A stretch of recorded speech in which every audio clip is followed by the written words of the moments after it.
안녕하세요. 마마무부입니다. 네, 저는 일단 출산을 하고 왔고요. 고위험 산모로서 지냈던 그 임신 기간들에 대한 기록을 오늘은 좀 해보려고 합니다. 제가 왜 이렇게 유튜브를 남기고 싶어 할까라는 생각을 해봤어요. 일단 저는 첫 번째, 기억력이 별로 좋지 않고요. 그래서 이 기억들을 잊고 싶지 않아서 블로그에도 적어 놓고 영상으로도 또 남겨 놓고 하는 건데, 또 추가적으로 제가 겪었던 상황들이 어떤 분들에게는 정보가 될 수도 있겠다라는 생각에서 조금 부족하지만 담담하게 저의 이야기를 좀 써내려가려고 합니다. 저는 생각보다 엄청 계획형이고 계획대로 이루어지지 않은 게 잘 없거든요, 인생에. 그런데 육아는 조금 다르더라고요. 제가 요즘 점점 P로 변해가는 저의 모습을 좀 볼 수가 있고요.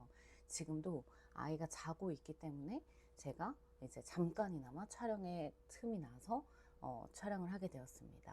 하지만 이런 초췌한 모습으로 한다는 거 조금 양해를 부탁드리고요. 오늘 제가 이제 드리고 싶은 이야기는, 저는 이제 임신이 굉장히 힘들었어요. 고위험 산모였고 15주까지는 그래도 이제 그냥 동네에서 조금 큰 병원에서 병원을 왔다 갔다 하면서 치료를 받았었는데, 15주 차에 선생님이 갑자기 대학병원 전원을 해야 될 것 같다라고 이야기를 하시는 거예요. 그래서 왜 그러시지? 무슨 일이지? 했는데 양수 과소증 판정을 받았어요. 그래서 대학병원 전원을 의뢰서를 써주셨고, 저는 대학병원으로 16주부터 이제 알아보고 전원을 하게 됩니다. 실제로 첫 번째 갔었던 대학병원에서는요, 양수가 부족하긴 하나 지금 손 쓸 수 있는 게 아무것도 없기 때문에 그냥 지켜봐야 된다라고 하는 답변을 들었어요. 물론 양수 과소증이 산모의 잘못도 아니고 아가의 잘못도 아니어서 이게 뭐 어떻게 치료 방법이 있는 건 아니라고 해요. 아무래도 아기가 뱃속에 있기 때문에 더 그렇겠죠. 그래서 그때 당시에 진짜 많이 답답했던 것 같아요. 그래서 또 다른 대학병원으로 가게 됩니다. 그게 이제 제가 출산을 했었던 강북 삼성병원을 가게 되는데요. 저는 원래 자연주의 출산하시는 이교원 선생님한테 예약을 하고 갔어요. 그런데 이교원 선생님께서 고위험 산모군에 속하시고 조금 위험할 수 있으니 김서영 교수님이라고 고위험 산모를 주로 보시는 선생님한테 가시는 게 좋겠다 라고 해가지고 이제 김서영 교수님한테 딱 가게 되었어요. 그게 이제 거의 한 18주 차 정도가 됐죠. 19주 차 그쯤에 가가지고 이제 김서영 교수님을 처음 만났는데, 진짜 위험한 상태고 엄마 입원 스탠바이 하셔야 되고 웬만하면 이번 주나 뭐 입원하셔라 당장, 그렇게 얘기가 된 거예요. 제가 너무 그렇게까지 심각성을 느끼고 있지도 않았고, 그리고 저는 일이 되게 중요했던 사람이었어가지고 그 주에 되게 중요한 일정이 있었거든요. 그래서 제가 그때 김소영 교수님한테 그랬어요. 저 이것만 하고 입원하면 안 될까요? 그랬더니 김소영 교수님께서 엄마 지금 정신을 조금 많이 못 차리시는 것 같다. 아기가 진짜 위험한 상태고, 아기가 만약에 잘못되면 그 잘못된 순간에 제가 곁에 있었으면 좋겠다라고 하는 말을 딱 듣자마자 진짜 펑펑 울었어요. 이거 진짜 이렇게 심각한 일이고 교수님도 저렇게 말씀을 해주시는데 내가 지금 일이 중요한가? 내 경력 단절 때문에 지금 내 입원을 미루는 게 맞나? 막 이런 생각이 들었었어요. 그래가지고 그때 엄청 혼나고 나와서 펑펑 울었던 기억이 있는데, 결국에는 입원을 하진 않았어요. 입원을 하지 않는 대신 저는 이제 대학병원을 일주일에 2번씩 가게 됩니다.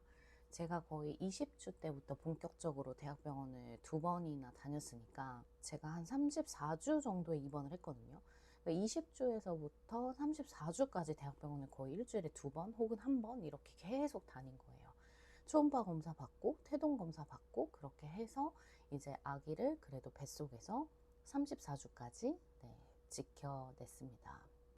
일단은 그 상황에서 제가 할 수 있는 건 아무것도 없었기 때문에 그냥 그저 희망적인 마음을 가지고서 병원을 가는 수밖에는 없었어요. 하지만 병원비를 당연히 걱정을 안 할 수가 없잖아요. 병원비 같은 경우에는 일단 대학병원, 제가 다닌 삼성병원 기준으로 정확한 금액을 말씀드리기는 조금 그렇지만 초음파 비용이 있고 그리고 진료 비용이 있어요. 그래서 갈 때마다 대략적으로 10만 원에서 15만 원 혹은 17만 원 이 사이가 나왔어요. 근데 그 금액이 나라에서 주는 100만 원 가지고는 정말 턱없이 부족하더라고요. 그래가지고 저와 저의 가족의 힘을 빌려서 대학병원을 다니게 되었지만 고위험 산모 진단을 받는 순간 지원금이 나오는 게 아니라서 생각보다 돈이 저는 정말 정말 정말 많이 들었어요.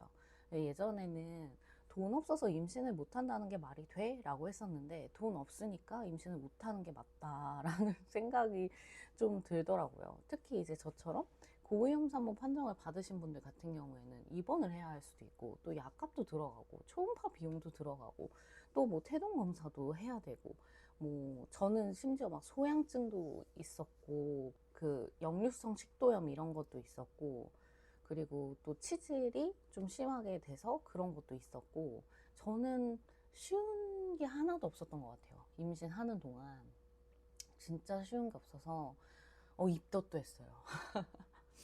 그래가지고 진짜 너무 임신이라는 거는 괴로운 일이었었어요. 저한테는.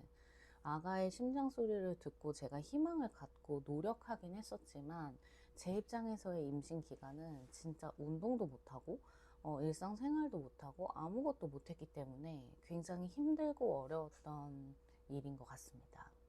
그래서 일단 치료하시는데 비용은 그래도 기본적으로 대학병원 치료비, 그러니까 입원하기 전에만 해도 70에서 80만 원, 그리고 추가적인 비용들이 더 들어간 거예요. 그래서 그 정도의 비용은 이제 어느 정도 생각을 하셔야 되고요. 그리고 저는 이제 34주부터 이제 입원을 하게 됩니다. 약 한 달 정도 입원을 하고 제왕절개 수술로 아이를 만났어요. 원래는 이제 35주 정도의 낳자. 그때 이제 저희 아이가 양수가소증은 정상 판정을 받았지만 저체중아에 속했어요. 1,500g에서 1,700g 이렇게 계속 왔다 갔다 나왔었거든요. 초음파 재주시는 분들마다 편차가 있더라고요. 그래서 대략적으로 1,500g에서 입원을 한 거죠. 이제 1.5kg에서 입원을 했다 보니까 아이가 성장하는 거 상황 맞춰서 제가 언제든 출산을 할 수 있는 준비가 되어 있어야 하니 고위험 산모실에 입원을 했으면 좋겠다 라고 하셔가지고 저는 아이를 출산시킬 준비를 하고 입원을 하게 됩니다. 그래서 입원을 해서 계속 지켜보는데 산모 컨디션도 나쁘지 않고 아기 컨디션도 나쁘지 않으니까 우리 최대한 37주까지는 좀 버텨봅시다. 이게 37주가 딱 정확한 만삭주 수라고 하거든요. 그러니까 이전에 태어난 애들이 조산아래요. 그러니까 먼저 태어난 애들인 건 거죠. 그러니까 37주 이후는 만삭으로 정상 범위에 속하지만 저희 아기는 너무 작게 태어났기 때문에 어쩔 수 없이 고위험 산모실에 입원했고 그 다음에 신생아 집중치료실 니큐에 들어가게 됩니다. 제가 한 달 정도 입원을 했었을 때 대략적인 비용은 400에서 450만 원? 한 그 정도 왔다 갔다 했고요. 딱 그거를 바로 냈었어야 됐어요. 그러니까 제 기억에는 450만 원 정도가 들었거든요. 그러니까 평균치를 말씀드리는 거예요. 이거 병원마다 다르고 산모마다 다르기 때문에 저는 한 달을 입원을 했고 마지막에는 이제 1인실에 이제 옮겨가지고 휴식을 취했어요. 왜냐면 제가 거의 한 3주 동안을 고위험 산모실에서 있다 보니까 피로도가 엄청 상당했었거든요. 그래서 저는 또 조리원도 못 가는 상황이었었기 때문에 그래서 그냥 1인실에다가 우리 병캉스 즐기자 막 이러면서 신혼여행도 못 갔었거든요. 그래서 여기에다 돈을 쓰자 이러면서 이제 했었는데 어쨌든 금액은 그 정도가 들었었고 국가에서 주는 지원금은 진짜 작더라고요. 그래서 사실 50%도 지원을 못 받았고요. 이거는 저 포함, 이제 저 그리고 우리 아기 포함 해가지고 받은 금액이 이 정도예요. 태아보험을 진짜 잘 들었다고 생각을 했었던 것 중에 하나가 뭐냐면 태아보험을 들어주시는 분이 산모 거까지 해가지고 뭔가 특약을 이렇게 해놓으셨었나 봐요. 그래서 저는 보험 덕분에 조금 그래도 그 금액을 충당할 수 있었다. 그래서 지금 혹시 이 영상을 보고 계시는 분 중에서 고위험 산모 판정을 아직 안 받으신 분이라고 하면 웬만하면 태아보험을 들어 놓으면 이런 것에 대한 대비를 할 수가 있더라고요. 저는 보험을 팔거나 보험을 팔아서 이득이 남기는 사람은 아니지만 보험이 이럴 때 진짜 중요하구나 라는 게 느껴졌어요. 사실 고위험 산모 판정을 받고 그 전까지에 대한 기간이 있잖아요. 그거에 대한 보상을 못 받았어요. 그렇지만 그래도 입원했었을 때의 기간은 보험을 통해서 제가 받은 거지 사실 국가에서 받은 건 아니어서 웬만하면 임신을 하면 태아보험은 꼭 특약을 많이 추가하셔서 비싸게 내는 게 좋을 것 같아요. 뭐 이건 물론 저의 개인적인 생각입니다. 하지만 저는 도움을 너무 많이 받았기 때문에 이거를 보시는 분들이 이 부분에 대해서 인지를 조금 해주시면 좋을 것 같고요. 그리고 이제 저희 아기 같은 경우에는 이제 신생아 집중 치료실에 입원을 하게 되었고, 신생아 집중 치료실에 입원을 하게 되면은 언제 태어날지를 몰라요. 그래서 저는 조리원을 가지를 못했습니다. 제가 예약했던 조리원 같은 경우에는 제가 퇴원하자마자 입소를 해야 됐어요. 그래서 아기 면회를 가더라도 조리원에서 왔다 갔다 해야 한다는 거예요. 저는 그게 저한테 그렇게 와닿지 않았었고, 아기가 없는데 조리원을 가는 건 의미가 없다고 생각했어요. 아기에 대한 모든 것들을 배우려고 조리원에 가는 거지, 아기 없이 조리원을 간다? 굳이 그럴 필요가 있나? 그 시간에 차라리 내가 집에서 좀 유튜브 보고 책 보고 하면서 공부하면 좋겠다라고 생각해서 저는 조리원을 가지 않았고요. 실제로 모유 유축해가지고 매일매일 이제 면회를 갔습니다. 다행히 저희 아기는 1.7kg로 태어나서 이제 2kg로 성장을 해가지고 2kg에 퇴원을 하게 되었죠. 2주가 딱 걸렸습니다. 정말 빠르게 잘 퇴원한 거고 건강하게 잘 퇴원한 덕분에 지금 이제 이렇게 헬 육아를 즐기고 있습니다. 그래서 저의 그 고위험 산모 이야기는 한마디로 요약하자면 돈과의 싸움이었고 그리고 마음과의 싸움이었다. 돈이 많이 드니 마음적으로 여유가 없었고, 마음이 힘드니 몸 컨디션이 계속 안 좋았던 것 같고, 그 컨디션이 아기에게도 영향을 가지 않았나 싶어요. 저는 어찌됐든 아기가 건강하게 잘 나와서 다행이었지만 돈에 대한 대비도 꼭 해야 하는 것 같습니다. 임신이라는 건 처음부터 끝까지 쉬운 게 아니더라고요. 누군가는 뱃속에 있을 때가 편하다고 했지만 저는 뱃속에 있을 때가 오히려 많이 힘들었습니다. 지금 바깥에 있으니 아기가 문제가 있거나 뭔가 일이 생기면 저는 아기를 돌볼 수 있는 상황이 되었어요. 그래서 지금도 이제 아기가 깬 것 같아서 가봐야 될 것 같고요. 이 영상을 보시는 분들, 특히 고위험 산모분들 제가 정말 많이 응원하고요. 아기 생각보다 문제 없이 태어나는 친구들 되게 많더라고요. 저 고위험 산모실에서 거의 왕고였거든요. 한 달을 입원했으니까.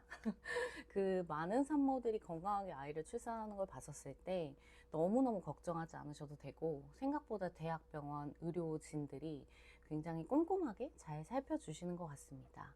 특히 강북 삼성병원 김재현 교수님 같은 경우에는 친데레셨지만 그래도 굉장히 아기를 위하는 마음이 컸었기 때문에 저도 이렇게 혼나면서 막 입원하기 싫다고 또 혼나면서 그렇게 잘 지내왔던 것 같은데요. 지금은 이제 아기를 잘 낳았으니 잘 키우는 모습을 또 보여드리도록 하겠습니다. 대한민국 고위험 산모분들 파이팅입니다. 전 육아하러 가볼게요. 곧 육아 동지로 만나요. 안녕.